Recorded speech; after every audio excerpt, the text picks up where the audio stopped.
Hey everyone, this is Megan Hillier from Know Your Ancestors, and you're listening to the Know Your Ancestors podcast. Many of us have an innate desire to understand our roots, to know where we come from, and to understand the lives of our ancestors. On the show, I sit down with content creators and entrepreneurs to share some of the stories that I've uncovered and compiled about their own ancestors. Watch and listen as we discuss the traumatic and life-changing events of their close ancestors that helped shape who these guests are today. Welcome to the podcast today. I'm here with Monica Packer, and I'm so excited to talk to her. First, we're going to talk a bit about her and her work, and then I'm going to share with her what I have found about some of her ancestors. So before we get started with that, Monica, can you just introduce yourself to let people know that maybe don't know you yet, a bit about you, your family, and your work? Yes, people primarily know me as a podcaster. So I have a podcast called About Progress, where we are about progress being practical. We focus on all things personal development outside of perfectionism, which also relates to why I even started my show and my own path to finding ways to grow outside of the all or nothing pendulum swing I'd been on my whole life. And I'm also a mom of 5. I'm primarily a stay-at-home mom. I work during nap time and bedtime, and when my husband's able to help out too, which is really great. And I think anything else I could say is we live in the Salt Lake area and we're really loving the mountains here and getting to learn how to ski and gardening and all that good stuff. Nice. Awesome. And I've loved your podcast. I've been following you for a while on Instagram, and I love just the message that you share with women. I think there's a lot of pressure on women to be perfect, to look perfect, to put on this, this idea of the perfect mother, the perfect wife, and raising our children the right way or whatever. And I like your message of progress over perfection, and that looks different for everyone. With this being a podcast about our ancestors, I would love to talk to you a bit about maybe the women that you in your family, like that need for perfection. Was that something that you saw, kind of emulated growing up with your mother, aunts, grandparents, that sort of thing? Or talk to me a bit about kind of your beginnings of this idea of progress over perfection. I don't feel like I had this transparent thing going on with the women in my family in terms of being like, in order to be a good person, you have to do these things. You have to look this way. I don't think that was how I was raised, I'm really lucky that way. I know a lot of people are raised with, their own version of a helicopter parent, someone who is really anxious about you achieving and always looking perfect and performing to this level so that they look good. And I feel really fortunate because I didn't have that with my parents. They weren't pushing me to succeed or be or look perfect. And I really do appreciate that. One thing my parents said a lot was, we don't care what grades you get. We just care that you tried. So it was less about, I feel like, it being modeled for me or pushed on me in more of a way that I noticed I could feel good about myself and that I could also get praise from others and be seen as good from others. And it happened so gradually, especially over my youth, that I wouldn't say it was something that was super modeled to me. Now, I would say there's like one exception. And I think this is really true for those who are from our parents' and our grandparents' generations, as well as our faith background. I felt like this is especially common with women in the LDS faith, of they're still being more focused on appearance and size. And that was definitely apparent in my families of origin. I say families, I mean in plural, like, probably both sides of grandparents and my immediate family too. And, that's something that's kind of tricky to talk about because I think it was so part of the culture and so part of where women got their value. I'm thinking especially of my grandparents and my grandmas, these women who, they're from the greatest generation. They dealt with so much terrible, hard things and so many restrictions. And I think a way that women could in some ways get ahead in some ways in society was by looking certain ways. So, I did have one of my grandmas that was always on a diet and always talking about her size. I mean, until the very bitter end, and I wouldn't say her end was bitter. I just mean it's sad to me that it's like that's sad. Like till the very end, end, a struggle her whole life. Her whole life, always worrying about weight. My dad actually told me a story about my great aunts who I never met. And it wasn't because they died. I actually thought they did. I never really met them. I knew all of my grandpa's brothers. He was very close with his brothers. They were always a part of our lives. We did tons of gatherings as families with his brothers, never his sisters. And I was actually talking to my dad about that this summer. Like, why did I never know grandpa's sisters? And he said something like, oh, that's really fascinating to me, but so sad too that his sisters were heavyset women and their mom, so my great-great-grandma, was always on them about that. And because of that, they had really terrible self-esteem. And they married men that reflected that kind of self-esteem, and they kind of drifted away from the family. And I'm like, oh my gosh, that's just so sad that that's like the reason why. So I would say it's tricky to talk about, but I also think I'm not unusual for having that in our backgrounds and our stories, especially of the generations that they were raised in. Mm-hmm. No, I think that's a super common thing. And I think a lot of us in our generation now are working to change that narrative around body image or whatever, like that doesn't need to be something that ruins relationships. Like that's Yes. heartbreaking that people cared so much that they would, care about that more than a relationship with their child, which is And I'm hard. sure there's more to that I don't, that I know, but at least they lost their relationship with their great nieces and nephews. And again, we are so close. It's just, yeah, it's pretty sad. Mm-hmm. Yeah. So why do you think you talked about that you kind of had a desire for perfection and your kind of journey with that? Can you speak a bit of how this idea of progress over perfection, how that has helped you in setting goals, in creating habits, in all of that sort of thing? hmm So we talked a little bit about my own history, just of it trickling into my life, this perfectionism model.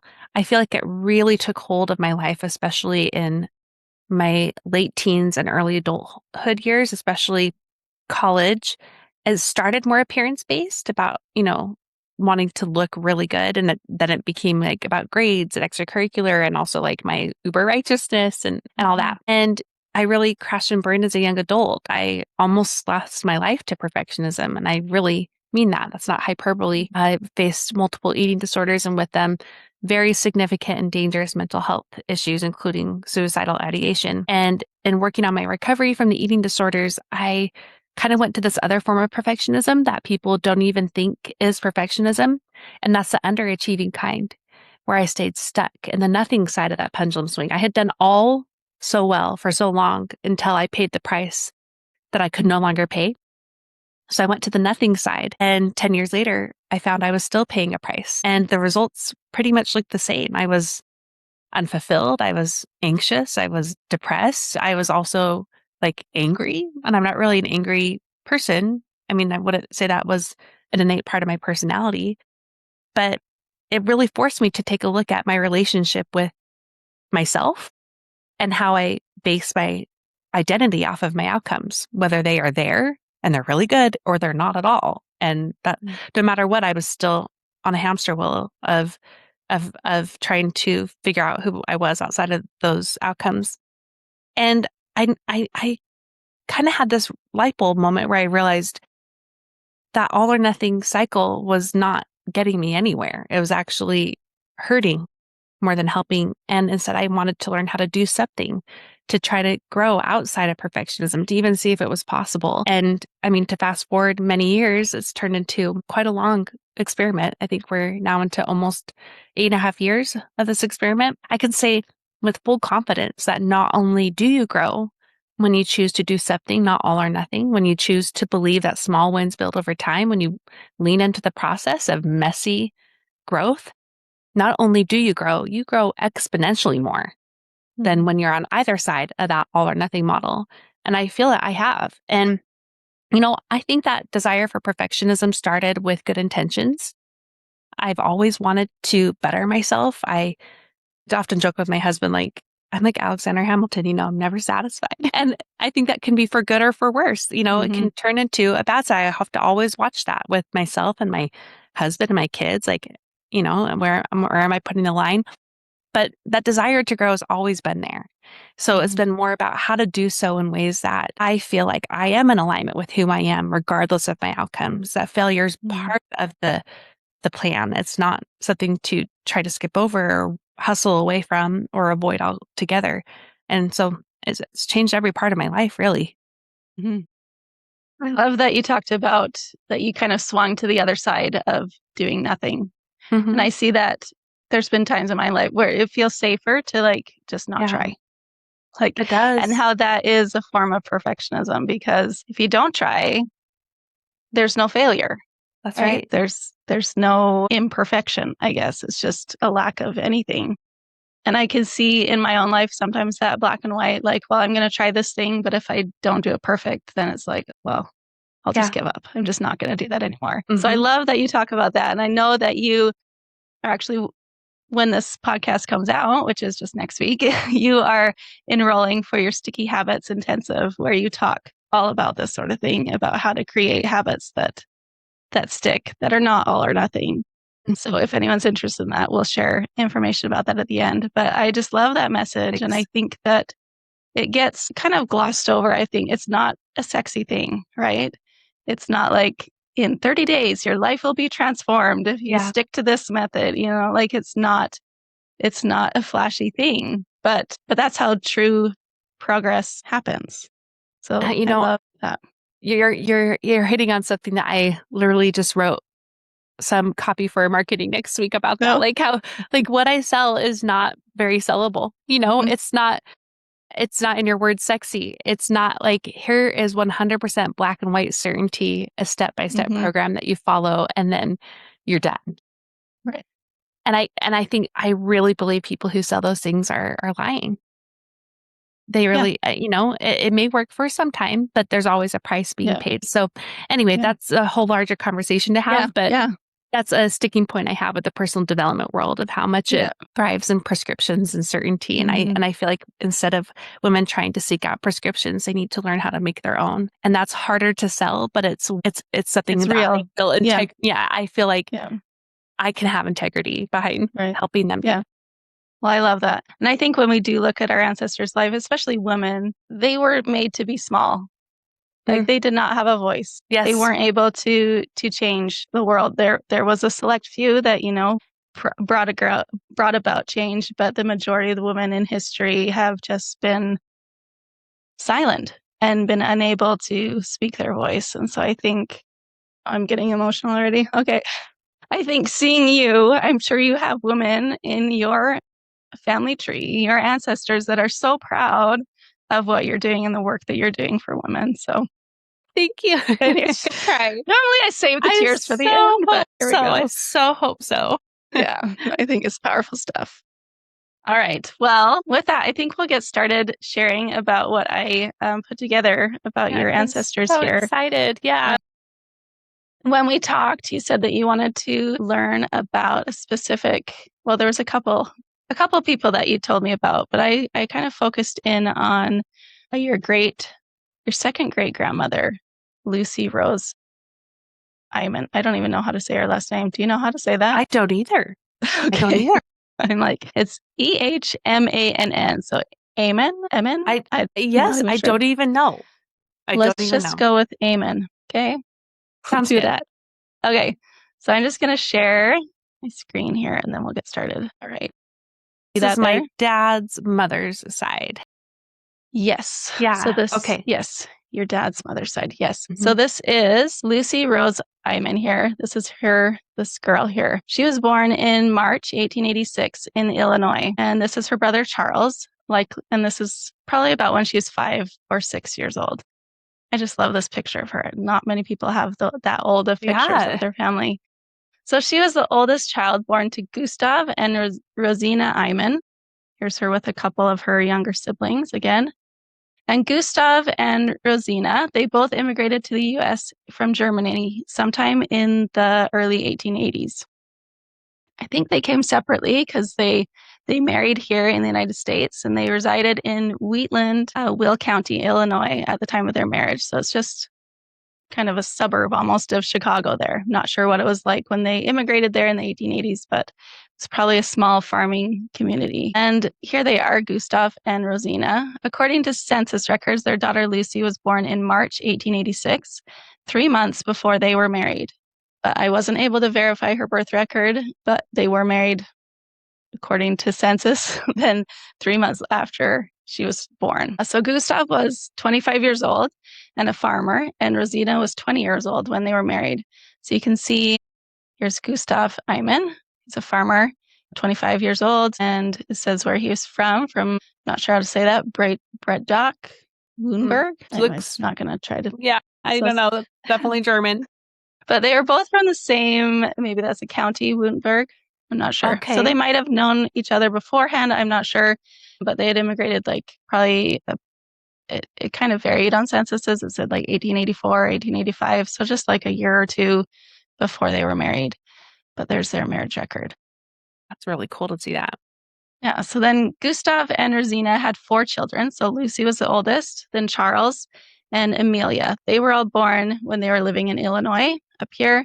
And they lived in Illinois for about 15 years, it seems. And then they went down here to West Plains, Missouri.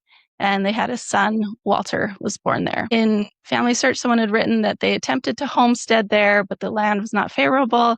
So they went more west to Gage, Oklahoma, and eventually settled there and had land there. So here is a picture of that family. So here's Gustav and his wife, Rosina, and Lucy, Charles, Amelia, and Walter. And we'll talk a little bit more about these two in a little bit. So here's Robert Fish, was Lucy's husband, and Sue was Lucy's daughter. Sue is your great-grandmother. So when Sue got married, you can see that when she listed the name of her father and mother, she actually listed her grandfather as her father, Gustav Ehmann, there. And her mother, Lucy Fair, is what she wrote, but Fair is not what her name was. So when we talked, you did explain that there was a bit of a story about Susie's father. You said that her father was a man named Fred Barnes. So this is a record that was in Family Search attached to Susie. And it's this court document that is from Lucy's brother, Charles, so Sue's uncle, that says that Susie's father was a man named Fred Barnes. And this was not created till 1959. So this was far after Susie had been married. So I'm not sure exactly what the motivation was for that to write this out, but says that, let's just read some of it here. So it says, I, Charles Ehmann, being first duly sworn on oath, deposes and says that I am the uncle of Susie Ehmann Manning and that she was born of Fred Barnes, her father, and Lucy Rose Ehmann, her mother, on August 30th, 1904, and was raised by her grandfather, Gustav Ehmann, and grandmother Rose Ehmann from her 13th birthday. Okay, so, and you said something about your uncle going to travel out there to see if he could find something out about this Fred Barnes. How much do you know about that? Well, so they had my dad's family typically get together on Christmas Eve, and one of those Christmas Eves, and I feel like this was now several years ago, but I had been married and I already had kids, so it wasn't that long ago. He explained how they went back and tried to find some things, and they couldn't find too much, but what they feel like happened is that Fred perhaps raped Lucy. And there were some court documents I think they found where I think the judge was trying to order him to marry her and she was refusing. From what I thought. Right, that was the story. Yeah. So I think they were trying to read between the lines of what the documents were, and so nothing was certain, and they couldn't really find much more. Yeah, so I tried to locate any sort of court document, but I couldn't. A lot of those are held like at the county level and aren't necessarily online. Yeah, they weren't maybe that's put on when they Family went back Search or there. Family. Yeah, so they might have found that, but haven't put it anywhere. So from what I did, I just did my best to see if I could find a Fred Barnes that might have been living near Lucy and been, of an age to be able to be Susie's father. So I located 2 different Fred Barneses that could be possibilities, but again, It could be anyone, right? People travel. We don't know. But here is the first possible Fred Barnes. So Lucy's youngest brother, Walter, was born when they were living at White Church, Missouri. Okay, when they lived there just for a little bit near West Plains. He listed his birth location as White Church, Missouri on his World War II draft registration. So this is just north of West Plains, Missouri. So he was born in September 1903. Okay. And then Lucy's daughter, Susie, was born 11 months later on the 30th of August, 1904 in Gage, Oklahoma. They had moved to Oklahoma by then. So that's just 11 months before she was born, right? So I feel like it was likely that they were living in this white church, like near West Plains, Missouri, at the time of her conception. But again, we don't know for sure. They could have even been traveling along. We don't know. But this Fred Barnes was living in Sherrill, Texas County, Missouri. It's about 60 miles from Lucy's family in 1900. So here he is, this Fred Barnes, the son of James M. Barnes and Athelia Barnes. So he was living just a bit north of where they would have been in 1900 and again in 1910. So here he is. He's married now in 1910 and has a child there. Had been married for 2 years, so from 1908. So he would have been almost 22 years old at the time of that relationship with Lucy, if this is the right Fred Barnes. Now, this is the only Fred Barnes born between 1850 and 1890, living in the county of Howell, which is where White Church is, or any of the neighboring counties. So if Lucy's family was here during that time, this is the Fred Barnes that I would think was most likely the right Fred Barnes. Yeah. So again, not totally sure what happened there. So Gustav Ehmann, Lucy's father, sold his land in May 1904. This is just a little clipping from the newspaper. So he sold all of it except for 10 acres. I'm not sure why he kept 10 acres, or maybe he gave that land to someone else. I'm not sure. But that was in May 1904. So I don't know, was this when they left in May 1904, or did they leave before and then sell the land later? We don't know for sure. But I thought that was interesting that they didn't sell their land until May 1904. So in my mind, that's probably when they left. But we don't know for sure again. We don't know. When did you say Susie was born? Was that Susie was born in August 1904. Yeah. Mm-hmm. So all we know for sure is that they were in West Plains, Missouri in 1903 when their son was born. And then they left to Gage, Oklahoma sometime before August 1904. So there's an 11-month time period in there that we don't know for sure when they left. One story that I think could be plausible is that they were in West Plains, found out she was pregnant. Maybe it was a poor circumstance, like you said, a rape or whatever, and decided to leave. Mm-hmm. I feel like that's a totally plausible thing that could have happened. Mm-hmm. So they ended up living in Gage, Oklahoma, which was quite far. Like that was quite a journey by Chicago all the way down to Missouri and then all the way over to western Oklahoma. So this is the section of land that Lucy's father, Gustav, obtained in 1907 in Ellis County, Oklahoma, near Gage, where they would have settled.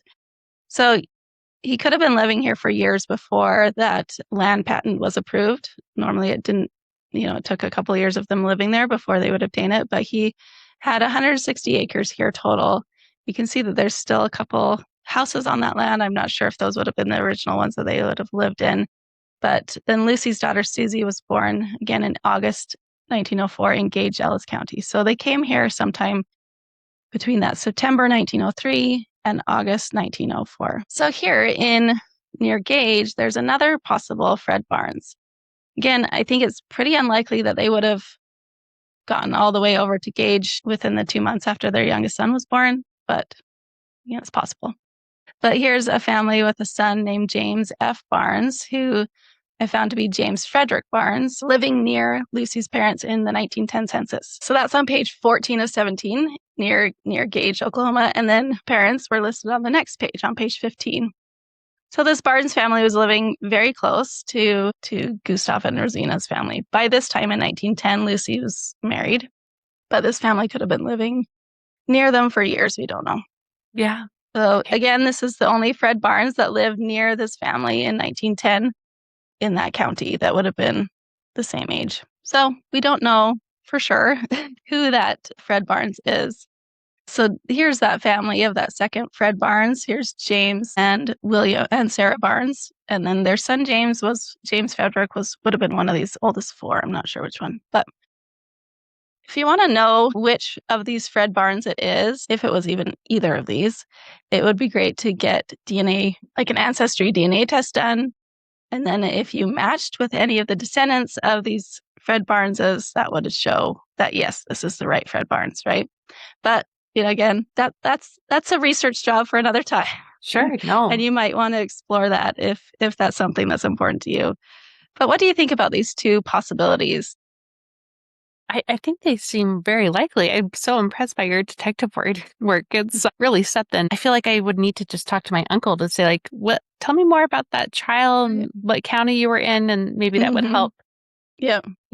show Yeah. which one See that what really lines up. is. Yeah. Yeah. Yeah. So it's something, once I got digging into that, I was like, oh, I want to find out more. And, but Yeah, I had I to do stop. too. Yeah. And That's so what, we know, I'm getting their names mixed up. Like I wrote down notes so I could keep oh, track you're of who's good. who, but Yeah. like, I'll send this all to you too. great. I really appreciate it. I'm sure my family would too. So Lucy had Susie, and then Lucy got married to a different guy, Yes. So we'll talk obviously. about that. Yes. Okay. Yes. Yes. So Lucy, I think that's on the next slide. Yes. Okay. So then in December 27th, 1906, Lucy married Robert Fish.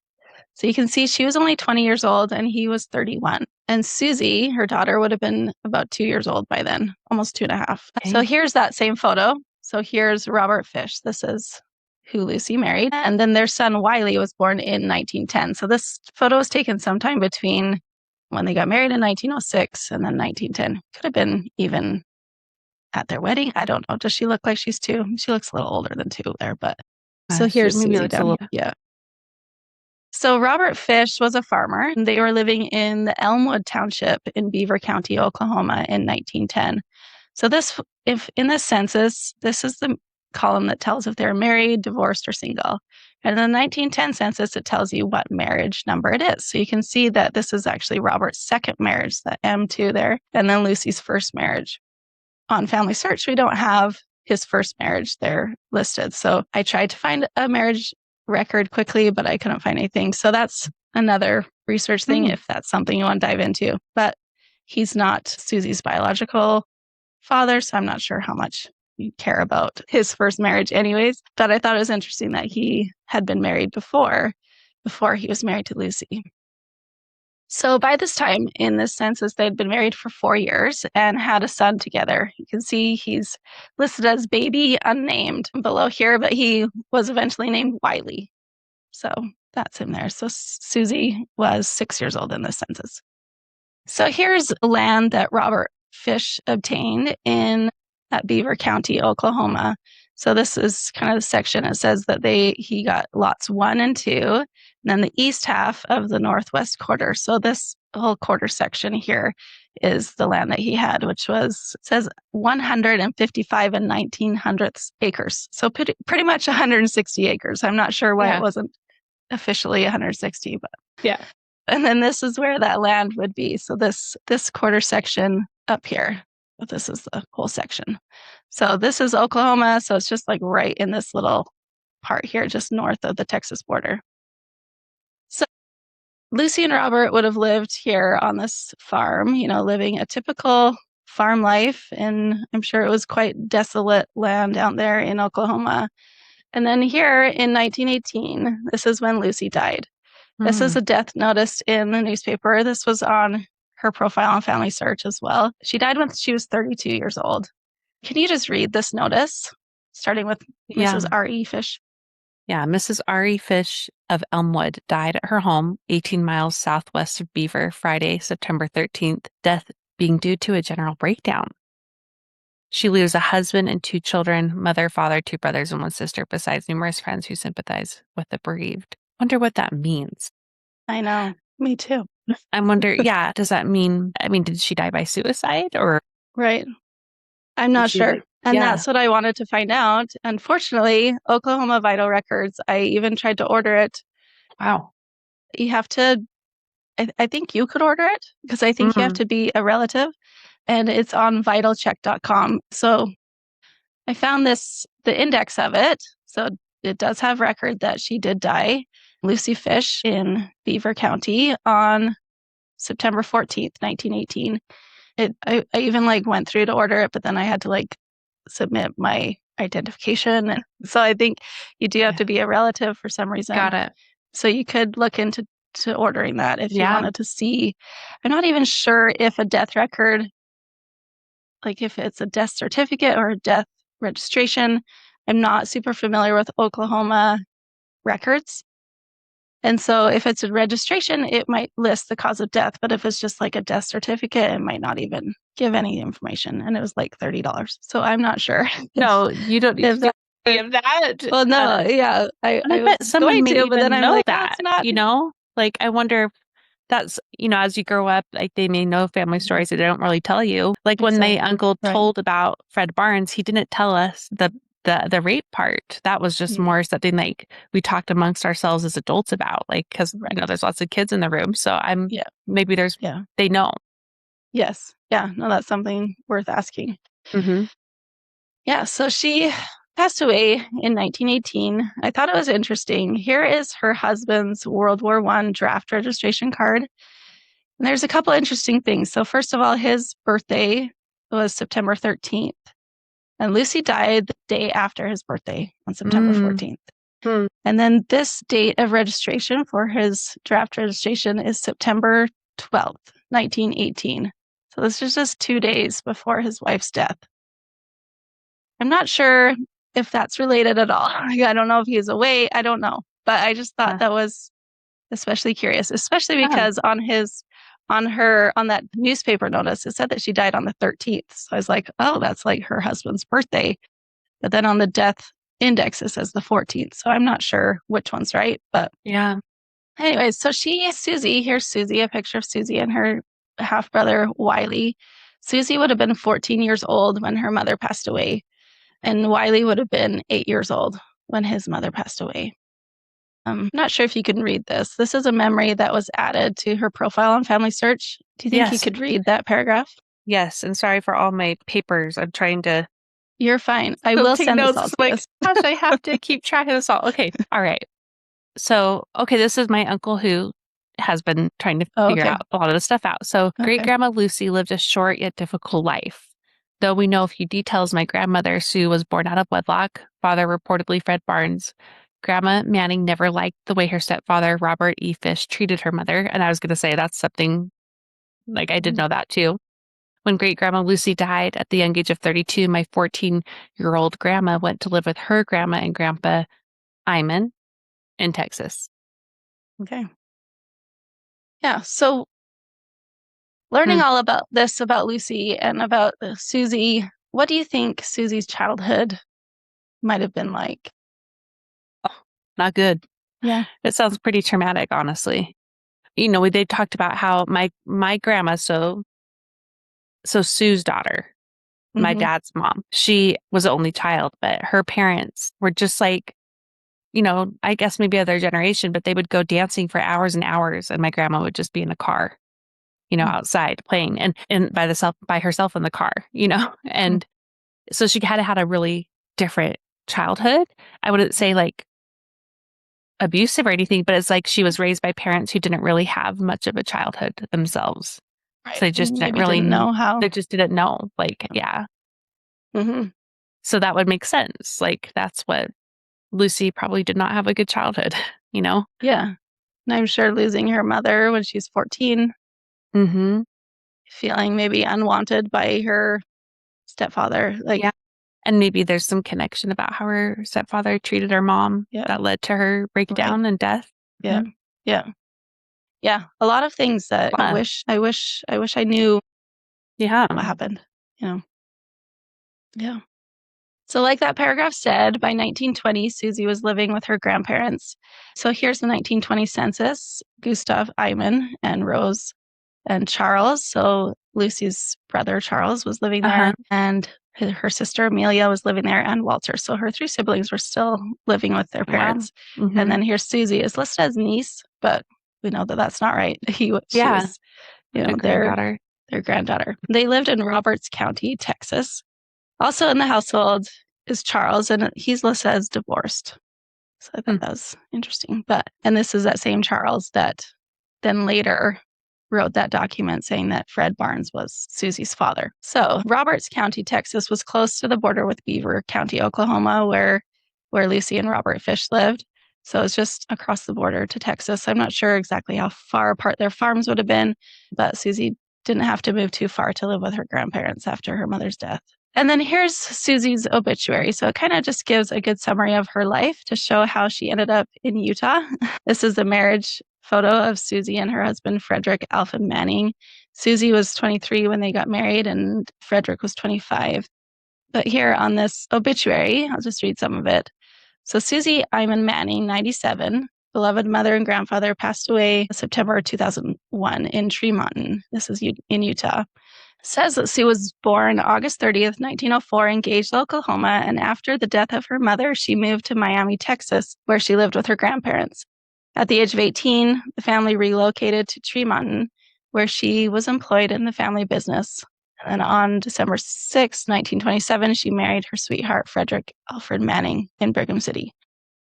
So it sounds like she wasn't super settled in any place throughout her childhood. She went and lived with her grandparents by the age of 14, and then they went up to Utah 4 years later. But she's a beautiful woman, and I'm sure her life was not ideal, being raised, with her mother in a marriage that probably was not the greatest and not the best environment to be raised in. But that is what I have to share with you. That's so impressive. I think like that's the word I just keep thinking and saying about this whole experience. So Susie's life was not great. Would you, I guess you did consider, as my question was, would you have considered any of her experiences traumatic? And I think we would. I think. Oh, absolutely. Obviously, her mother's death would have been traumatic. Being raised in a household with someone that we don't know exactly how that Robert Fish treated her mother, but if that got relayed to her grandson, I'm sure there was some stuff going on, and that was not a great place. So how do you think Susie or Lucy even would have coped with these experiences in their life?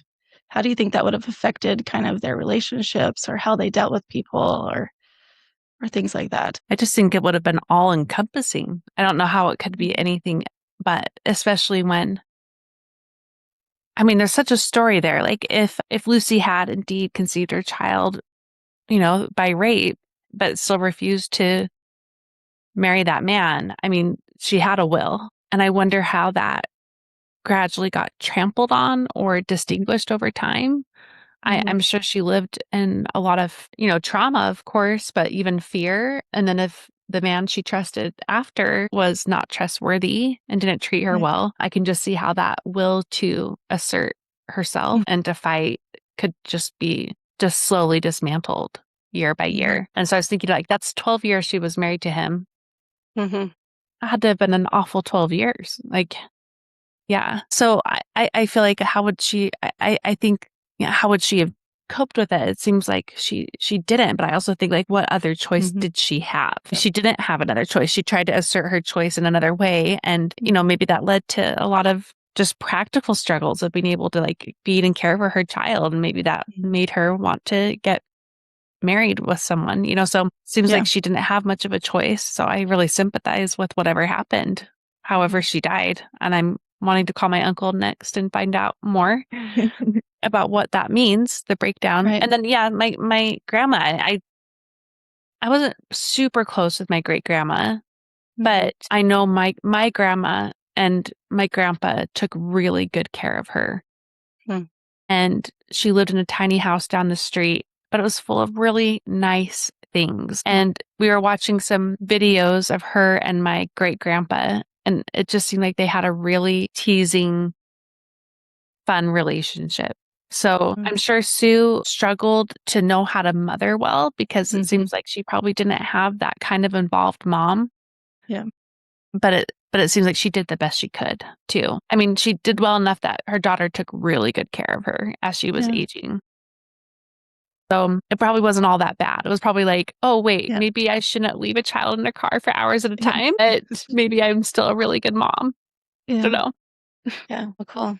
Or good enough. So it's kind of, she must have been, she wasn't like a warm person. I think my only real memory of her is getting to have a sleepover with her and her making me turn off the television at 7 p.m. in the middle of a movie I was really wanting to see the end of.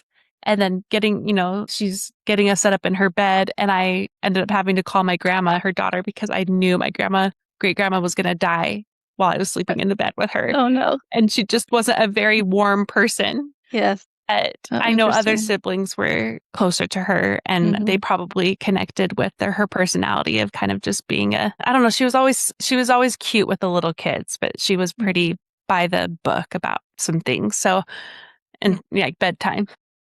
So I don't know. I can see how that would all play out based off of her history, and it still speaks to maybe her own perseverance and, you know, willingness to I move think forward. I think that's really neat that she lived long enough for you to meet her, Susie, to Yeah. kind of, understand maybe a little bit about her. But so thinking about both Lucy and Susie, wondering if you have any thoughts about how you hope to honor them and hope to live your life in a way that would make them proud.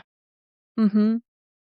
Ever since we had our conversation a while back when we were talking about like who would I want to learn more about, and I was like, I actually do want to know more about that. I've been thinking about Lucy a lot, and I don't know. I think like I still want to know more, of course, but she's been on my mind a lot, and I've been also thinking about my grandma and maybe be more curious about her because she was just grandma, just sitting and always at a couch and just like smiling at us kids, but not someone I was gonna go and sit on her lap. Like she was intimidating to me, right? But she was, just grandma. So I think the way I would like to honor them, learning more about them makes me want to know even more. So just honor them by learning even more about them, trying to understand them better.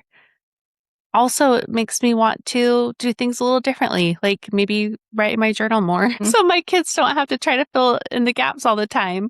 But I think more than anything, I just keep going back to Lucy. Mm-hmm. Like, I just feel like that's a woman who didn't have much of a choice, like in any part of her life, besides that one time we don't totally know, but it seems like she Right. asserted herself. So, like, I feel like what I can do is be grateful that I have them Yeah.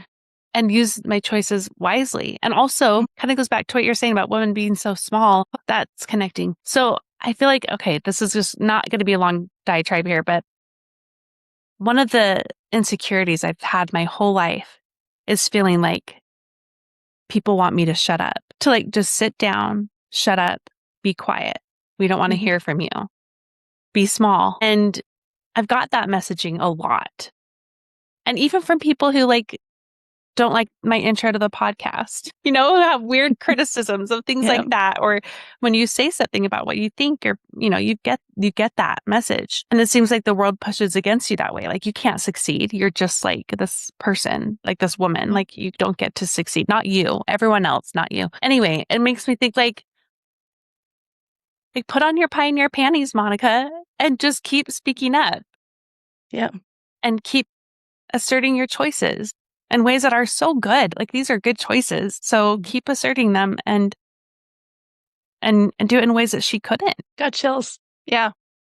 No, I think that's almost the best way that we can honor our female ancestors, like by doing those things that they couldn't, Mm-hmm. by doing those good things that are bringing about change, that are bringing about, empowerment to other women is like the perfect way to honor them. Yeah. Yeah. I think it edifies. A couple years ago, I was challenged to like come up with a bigger mission for my work. And I like went really big, and it was, change the world by changing women. But it's not, changing them. It's helping them be who they really are. Yeah. So that just really buoys that up for me. Yeah. Awesome. Well, Monica, I've loved sharing this with you and I've loved So learning about these special. ancestors. Yeah, there's even one little clue that I want to dive into more. And the next episode after this week is going to be a behind the scenes of researching Ooh. your family. And I think I'm going to try to dig in a little bit to this other clue, which Okay. maybe I'll get a little teaser. So that Robert Fish, I was trying to find census records of him. So this is the husband of Lucy. When he was 5, he was living in a household with his mother, who had remarried someone with the last name Barnes. And I'm What? like, what? So I was trying to find any sort of relations to either of those two. Fred Barnes, I Yeah. was fine, but I couldn't see one. So I'm going to dig into that some more, see if I can find anything out. But maybe if you hear back from your uncle and any clues Yeah. there, I'll let me pass them know on to and you. we'll see if we can figure anything else out. And also why the need to say who the father was later. Like, why was that? Right. And if like I put almost think on it could have paper. been maybe for legal records or It had something. to have I'm been. not sure. Maybe with her birth record. It does say Barnes on her birth record, which is another record I tried to get, but the same kind of issue. But so it could have been something with that. But anyways, Okay. still more things to uncover. Amazing. I love But it. I love it's it so so much much. fun. Yeah. No, it's Thank you really for cool. all the time you put into this and Yeah, the no, gifts you're it's fun. using. Yeah. So maybe can you share with us share about where people can find you if Oh they want to yeah. sign up I for mean, your sticky habits yeah, I'm like, do we intensive? need to do any of this now? I mean, we should just all become genealogists. Yeah, so they can listen to my podcast about progress and find me on Instagram by the same name about progress. I'd love that. But Megan, they need to just do everything you're doing. So Yeah. I'm just so amazed by you. Yeah, no, Really it a was special it thing. was a lot Thank of you. fun. Yeah. Well, thank you so much for being here, Monica. Thank you. Thanks so much for listening to the podcast today. If you could leave a rating and review, that would be great. This is how people can find the podcast and get more people to listen and to understand the power of knowing their ancestors.